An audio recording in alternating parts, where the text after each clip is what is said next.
नमस्कार दोस्तों, स्वागत है आपका आज के मुख्य समाचार में, जिसमें फटाफट से रुक करते हैं आज की सभी सुर्खियों की तरफ। लेकिन उससे पहले दोस्तों, अगर बढ़ती महंगाई से आप भी परेशान हैं और इसका विरोध करते हैं तो आप अभी इस वीडियो को लाइक करके विरोध दर्ज कराइए। साथ ही साथ चैनल पर नए हैं तो लाल बटन को दबा के चैनल को सब्सक्राइब कीजिए रोज की खबरों के लिए, और घंटी बजाकर कमेंट में लिखिए जय हिंद। दोस्तों फटाफट से रुक करते हैं आज की सुर्खियों की तरफ। सबसे पहली बड़ी खबर यूपी से। एमएलसी चुनाव में खूब हुआ सत्ता का दुरुपयोग, अखिलेश ने भाजपा पर साधा निशाना, चुनाव आयोग पर खड़े किए सवाल। सारे इंस्टीट्यूशन अब आरएसएस के पास चले गए हैं और आपके हमारे हाथ में कुछ नहीं, राहुल गांधी का भाजपा आरएसएस पर हमला। वहीं इटावा में अखिलेश यादव के चचेरे भाई का बड़ा आरोप, कहा विधानसभा और पंचायत चुनाव में लोकतंत्र की हुई हत्या। निजीकरण के विरोध में बैंक यूनियनों ने दी आंदोलन की चेतावनी, गिनाई सरकारी क्षेत्र के बैंकों की उपलब्धियां। वहीं खबर बिहार से। जेडीयू ने बीजेपी के खिलाफ खोला मोर्चा, भरे मुशाह ने कसा तंज, ललन सिंह ने भी साधा निशाना। आरजेडी विधायकों व एमएलसी से बोले तेजस्वी, जनता की आवाज को सदन में उठाना है। फिर बढ़ रहे हैं कोरोना के मामले, 5 राज्यों को केंद्र ने लिखी चिट्ठी, टेस्ट ट्रैकिंग और वैक्सीनेशन में तेजी लाने को कहा। वहीं गुजरात में स्कूलों का दौरा करेंगे दिल्ली के डिप्टी सीएम मनीष सिसोदिया, कहा बीजेपी में सत्ता का अहंकार। कोविशील्ड और कोवैक्सीन 225 रुपए में मिलेगी, बूस्टर डोज वैक्सीनेशन के पहले किया गया बड़ा ऐलान। अपने ही बयान में फंस गए केंद्रीय मंत्री गजेंद्र सिंह शेखावत, पीसीसी चीफ गोविंद सिंह डोटासरा ने दी संन्यास लेने की सलाह। भूकंप के तेज झटकों से डोली उत्तराखंड की धरती, घरों से निकले लोग बाहर। सियासी दलों के फ्रीबीज फायदों पर रोक लगाना हमारे बस में नहीं, सुप्रीम कोर्ट में बोला चुनाव आयोग। परीक्षा खत्म होने से पहले ही सोशल मीडिया पर पेपर वायरल, गुजरात 10वीं बोर्ड में बड़ा कांड। गैस सिलेंडर के दामों को लेकर स्मृति ईरानी पर कांग्रेस नेता का तंज, पूछा सिलेंड्रेला कहां हो तुम। वहीं बिहार के सासाराम में 60 फुट लंबा स्टील का पुल चोरी, तेजस्वी यादव का बीजेपी और जेडीयू पर तंज। दोस्तों अब हर एक खबर में विस्तार में आपको ले जा रहे हैं, लेकिन दोस्तों उससे पहले फिर से आपसे विनम्र निवेदन, वीडियो लाइक करना मत भूलिएगा, और अगर हर रोज की इसी प्रकार की खबरें चाहते हैं तो लाल बटन को दबा के चैनल को सब्सक्राइब कर लीजिए और घंटी जरूर बजा दीजिएगा। रुक करते हैं सबसे पहली और बड़ी खबर की तरफ। एमएलसी चुनाव में खूब हुआ सत्ता का दुरुपयोग, अखिलेश यादव ने भाजपा पर साधा निशाना और चुनाव आयोग पर खड़े किए सवाल। जी हाँ दोस्तों, समाजवादी पार्टी के राष्ट्रीय अध्यक्ष अखिलेश यादव ने कहा कि विधान परिषद, स्थानीय प्राधिकारी निर्वाचन, डबल इंजन की सरकार ने सत्ता के दुरुपयोग करते हुए सभी रिकॉर्ड गड़बड़ी के तोड़ दिए हैं और बीडीसी प्रधान, जिला पंचायत सदस्यों को मतदान करने से जगह जगह रोका गया। अखिलेश यादव ने शनिवार को जारी एक बयान में कहा कि सत्ता संरक्षित भाजपा के दबंग लोग और सरकारी तंत्र ने बूथ कैप्चरिंग करने और भाजपा प्रत्याशी के पक्ष में वोट देने के लिए मतदाताओं को धमकाने जैसी गंभीर शिकायतें मिली हैं। दोस्तों रुक करते हैं अगली बड़ी खबर की तरफ। सारे इंस्टीट्यूशन अब आरएसएस के पास चले गए हैं और आपके हमारे हाथ में कुछ नहीं बचा, राहुल गांधी का आरोप। जी हाँ दोस्तों, कांग्रेस नेता राहुल गांधी ने बीजेपी और आरएसएस पर जोरदार हमला बोला है और उन्होंने कहा कि अब देश के सभी इंस्टीट्यूट आरएसएस के पास चले गए हैं। राहुल गांधी ने कहा कि संविधान के रूप में बीआर अंबेडकर ने जो हथियार दिया था, आज उसका कोई मतलब नहीं है। राहुल गांधी ने कहा कि आप कहते हैं कि कॉन्स्टिट्यूशन की रक्षा करनी है, मैं कहता हूं कॉन्स्टिट्यूशन ही की रक्षा करनी है, मगर कॉन्स्टिट्यूशन को इम्प्लीमेंट कैसे किया जाता है, इंस्टीट्यूशन से किया जाता है। इस समय सारे इंस्टीट्यूशन आरएसएस के हाथ में है, इंस्टीट्यूशन आपके और हमारे हाथ में नहीं है। दोस्तों रुक करते हैं अगली बड़ी खबर की तरफ। इटावा में अखिलेश यादव के चचेरे भाई का बड़ा आरोप, विधानसभा और पंचायत चुनाव में लोकतंत्र की हुई हत्या। जी हाँ दोस्तों, इटावा एमएलसी चुनाव में वोट डालने पहुंचे अखिलेश यादव के चचेरे भाई और इटावा जिला पंचायत अध्यक्ष अभिषेक यादव ने जिला प्रशासन पर बड़ा आरोप लगाया है। अभिषेक यादव ने बात करते हुए कहा कि जिस तरह विधानसभा और पंचायत चुनाव में लोकतंत्र की हत्या हुई है, इसी प्रकार इटावा के डीपीआरओ से लेकर प्रशासन के लोगों ने बैठक बुलाकर दबाव बनाने का प्रयास किया, लेकिन इनका दबाव काम नहीं आएगा। इटावा में सपा प्रत्याशी ही जीतेंगे। रुक करते हैं अगली बड़ी खबर की तरफ। निजीकरण के विरोध में बैंक यूनियनों ने दी आंदोलन की चेतावनी, गिनाई सरकारी क्षेत्र के बैंकों की उपलब्धियां।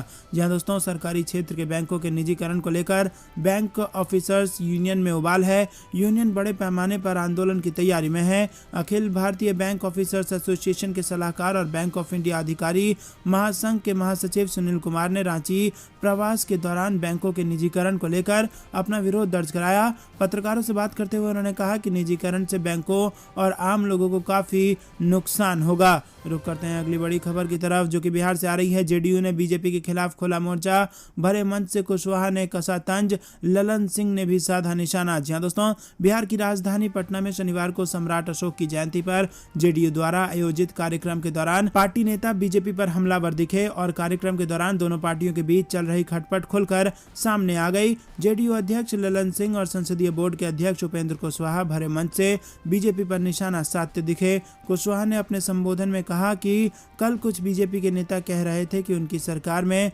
सम्राट अशोक की जयंती पर अवकाश की घोषणा की गई थी। शायद बीजेपी नेता को पूरी जानकारी नहीं है। ये घोषणा मुख्यमंत्री नीतीश कुमार ने 2015-16 में किया था। रुक करते हैं अगली बड़ी खबर की तरफ। आरजेडी विधायकों व एमएलसी से बोले तेजस्वी, जनता की आवाज को सदन में उठाना है। नेता प्रतिपक्ष तेजस्वी यादव ने कहा कि विधायकों एवं विधान परिषदों की ये जिम्मेदारी बढ़ गई है। जनता की आवाज को सदन में उठाना है और उन्हें सामाजिक न्याय दिलाना है। आरजेडी के विधायक व विधान पार्षद अपने को जनता के बीच रखें और उनसे घनिष्ठता बढ़ाएं। तेजस्वी प्रसाद यादव के समक्ष बिहार शरीफ के पूर्व विधायक नौशाद उन नबी उर्फ पप्पू खान तथा पूर्व में प्रत्याशी रही आफरीन सुल्ताना ने आरजेडी की सदस्यता ग्रहण की। तेजस्वी यादव ने कहा कि आरजेडी के प्रति लोगों का रुझान तेजी से बढ़ रहा है। पार्टी में शामिल होने पर पूर्व विधान पार्षद आजाद गांधी, शक्ति सिंह यादव व अन्य नेताओं ने दोनों नेताओं का स्वागत किया। रुक करते हैं अगली बड़ी खबर की तरफ। फिर से बढ़ने लगा है कोरोना का मामला। 5 राज्यों को केंद्र ने लिखी चिट्ठी, टेस्ट, ट्रैकिंग और वैक्सीनेशन में तेजी लाने को कहा। जी हां दोस्तों, देश में जहां एक और कोरोना के मामलों में लगातार कमी आ रही है, तो वहीं कुछ राज्य ऐसे हैं जहां कोरोना के केस बढ़ रहे हैं। बढ़ती कोरोना की पॉजिटिविटी रेट और केस को लेकर केंद्रीय स्वास्थ्य सचिव ने 5 राज्यों को चिट्ठी लिखी है। ये राज्य केरल, मिजोरम, महाराष्ट्र, दिल्ली और हरियाणा है। इन 5 राज्यों में कोरोना के पहले से ज्यादा केस रिपोर्ट हो रहे हैं, जिसके बाद केंद्रीय स्वास्थ्य सचिव राजेश भूषण ने चिट्ठी लिखकर दोहराया कि वो तुरंत कोरोना की लड़ाई में टेस्ट, ट्रैक, ट्रीट, टीकाकरण और कोविड व्यवहार की निगरानी रखे। केरल ने 8 अप्रैल 2022 को समाप्त अंतिम सप्ताह में 2321 नए मामले दर्ज किए हैं, जो भारत के नए मामलों का 31.8% है। रुक करते हैं अगली बड़ी खबर की तरफ। गुजरात के स्कूलों का दौरा करेंगे दिल्ली के उप मुख्यमंत्री मनीष सिसोदिया। कहा भाजपा में है सत्ता का अहंकार। जी हां दोस्तों, गुजरात में पिछले कुछ दिनों से एजुकेशन सिस्टम को लेकर राजनीतिक बयानबाजी चल रही है और हाल ही में शिक्षा मंत्री जीतू वाघानी के बयान के बाद मानो भूचाल आ गया है। इस बीच दिल्ली के शिक्षा मंत्री और उप मुख्यमंत्री मनीष सिसोदिया ने शुक्रवार को कहा कि गुजरात की सरकारी स्कूलों के निरीक्षण के लिए सोमवार को गुजरात का दौरा करेंगे, ताकि पिछले 27 सालों में राज्य में भाजपा द्वारा प्राथमिक शिक्षा के लिए क्या कार्य किए गए, इसके बारे में पता लगाया जा सके। रुक अगली बड़ी खबर की तरफ। कोविशील्ड और कोवैक्सीन 225 रुपए में मिलेगी। बूस्टर डोज वैक्सीनेशन के पहले किया गया ये बड़ा ऐलान। कोविशील्ड वैक्सीन की बूस्टर डोज के लिए लोगों को 600 रुपए और टैक्स नहीं चुकाना होगा। सीरम इंस्टीट्यूट ऑफ इंडिया के सीईओ अदार पूनावाला ने शनिवार को ऐलान किया कि वो 225 रुपए की किफायती कीमत पर यह टीका प्राइवेट अस्पतालों को देंगे। 18 साल से अधिक उम्र के सभी लोगों के लिए बूस्टर डोज की वैक्सीनेशन शुरू होने के एक दिन पहले ये राहत पूनावाला की ओर से दी गई है। दरअसल बूस्टर डोज के लिए सरकार ने प्राइवेट वैक्सीनेशन सेंटर को ही अधिकृत कर रखा है। ऐसे में इस कीमत को लेकर सवाल उठ रहे हैं कि क्या आम नागरिक ये बूस्टर डोज के लिए जाएंगे। केंद्र सरकार ने शनिवार को घोषणा की थी कि अब 18 साल से अधिक उम्र के लोगों को प्रिकॉशन डोज दी जा सकेगी। रुक करते हैं अगली बड़ी खबर की तरफ। अपने ही बयान में फंस गए केंद्रीय मंत्री गजेंद्र सिंह शेखावत। पीसीसी चीफ गोविंद सिंह डोटासरा ने दी संन्यास लेने की सलाह। जी हां दोस्तों, आपको बता दें कि राजस्थान प्रदेश कांग्रेस अध्यक्ष गोविंद सिंह डोटासरा ने केंद्रीय मंत्री गजेंद्र सिंह शेखावत पर निशाना साधा है। डोटासरा ने कांग्रेस की ओर से पोस्ट किया वीडियो रिट्वीट कर लिखा कि रघुकुल रीत सदा चली आई, प्राण जाए पर वचन न जाए। डोटासरा ने इसके आगे लिखा कि इन पंक्तियों को मानते हुए गजेंद्र सिंह शेखावत अपना वचन निभाएं और राजनीति से संन्यास ले लें। दरअसल शुक्रवार को केंद्रीय मंत्री शेखावत ने कहा कि पीएम मोदी ने ईस्टर्न राजस्थान कैनाल प्रोजेक्ट को राष्ट्रीय परियोजना घोषित करने का वादा नहीं किया, जिसके बाद राजस्थान प्रदेश कांग्रेस कमेटी ने एक पोस्ट किया जिसमें पीएम मोदी के ईआरसीपी प्रोजेक्ट को लेकर लेकर दिए गए बयान की क्लिपिंग जारी की गई, जिसके बाद से ही पीसीसी चीफ गोविंद सिंह डोटासरा केंद्रीय मंत्री पर लगातार हमला बोल रहे हैं।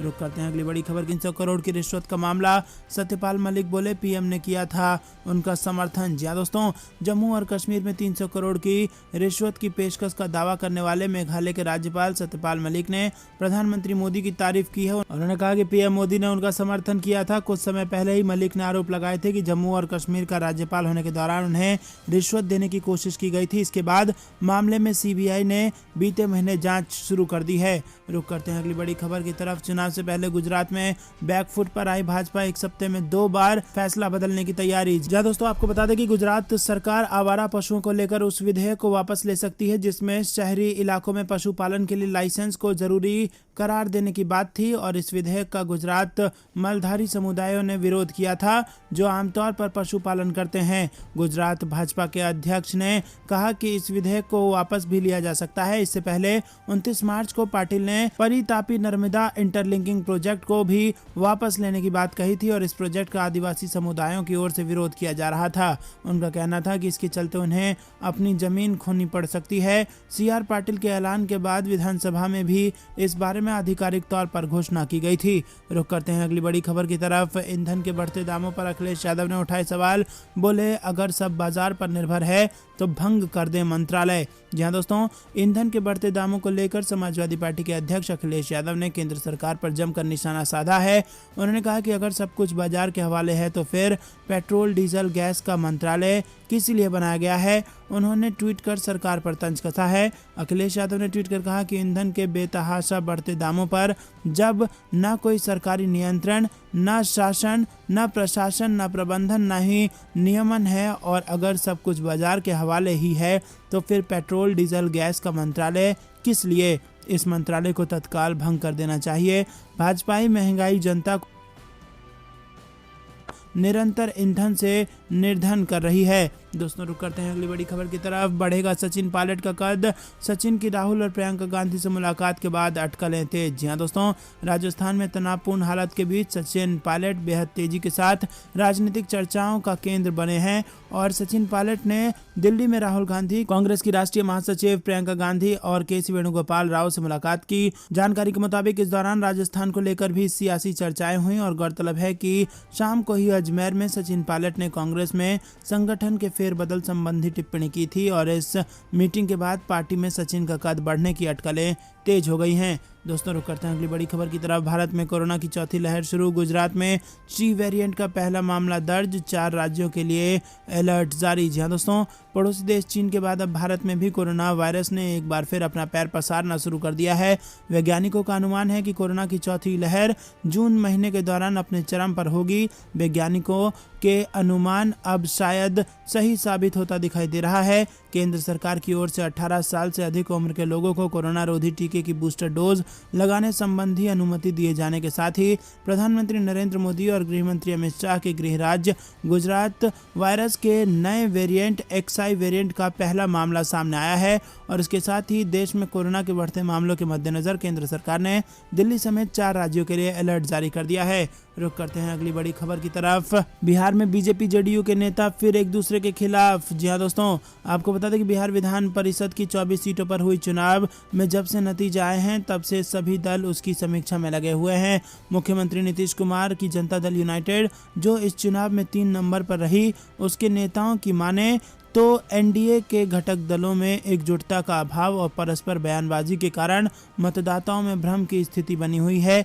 जनता दल यूनाइटेड के वरिष्ठ नेता और मंत्री विजेंद्र प्रसाद यादव के अनुसार हर दिन भाजपा के नेताओं के बयानबाजी के कारण एक भ्रम की स्थिति बन गई है कि बिहार एनडीए में सब कुछ ठीक नहीं चल रहा है। उनके अनुसार गठबंधन धर्म का पालन सभी दलों को करना चाहिए, लेकिन हर दिन भाजपा के कुछ नेताओं के बयान से एक गलत संदेश खुद एनडीए के वोटर के बीच गया है। यादव ने कहा कि अगर एनडीए नेता एकजुट होकर चुनाव मैदान में जाते तो परिणाम और बेहतर हो सकता था।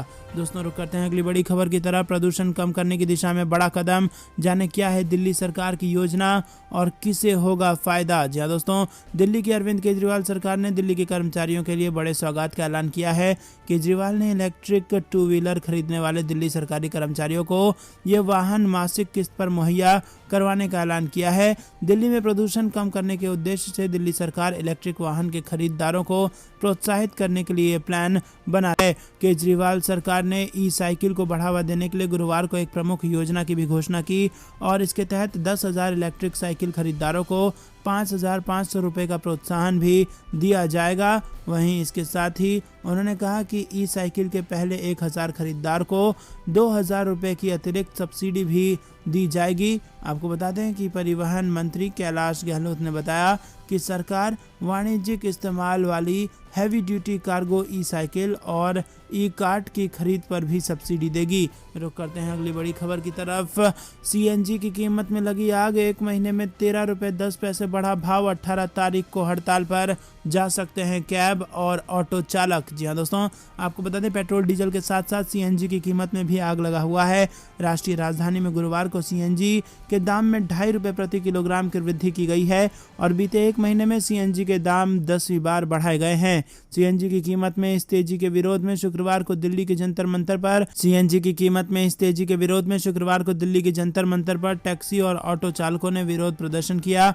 उन्होंने किराए में संशोधन की मांग नहीं की। ऐसा नहीं करने पर 18 अप्रैल से अनिश्चितकालीन हड़ताल पर जाने की धमकी दी। सर्वोदय ड्राइवर्स वेलफेयर एसोसिएशन के अध्यक्ष रवि राठौड़ ने कहा कि सरकार को या तो सीएनजी की कीमतों में कटौती करनी चाहिए या किराए में संशोधन करना चाहिए।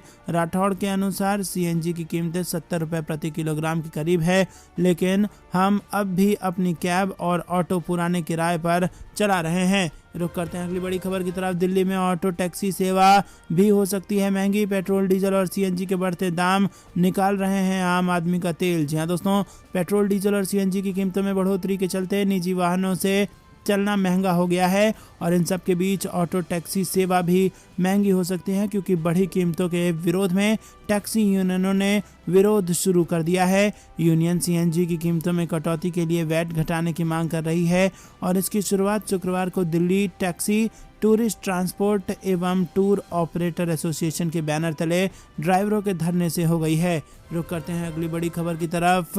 कांग्रेस ने अमित शाह पर हिंदी थोपने की कोशिश करने का लगाया आरोप, कहा ये जनता का ध्यान हटाने की कोशिश है।